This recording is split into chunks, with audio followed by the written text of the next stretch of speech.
तर आता इथे मला डिलिव्हरी होऊन 1 महिना होत आलाय आणि आता 25ला 1 महिना होईल कंप्लीट।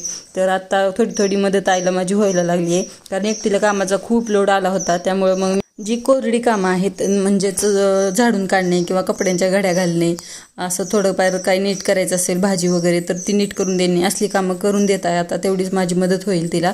तर आता कोरडी कामं का यशासाठी, कारण गार पाण्यामध्ये हात घालायचा नसतो 40 दिवस तरी कमीत कमी। तर आता अजून 10-15 दिवस गार पाण्यामध्ये हात घालायचा नाही। त्यानंतर मग मला पण माझ्या सासरी जायचं आहे, त्यानंतर मग मला तिथे सुद्धा काम करावंच लागेल। त्यामुळे थोडी थोडी सवय लावून घेते आणि आईला सुद्धा मदत करते। तर इथे कपड्यांच्या घड्या घातल्यात मी, वरची कपडे सगळे काढून आणली एका पाठीमध्ये, एकदम मला आली नसती त्यामुळे पाठीमध्ये घेऊन आले। त्यानंतर मग झाडून काढलं, माझी रूम स्वच्छ केली, अशी थोडीफार मदत होती आईला माझ्या आता। तर व्हिडिओ कसा वाटला सांगायला विसरू नका, आवडला असेल तर लाईक करा आणि चॅनलला सबस्क्राईब करायला विसरू नका। तर आता इथपर्यंत आल्याच आहात तर एक छान अशी कमेंट करून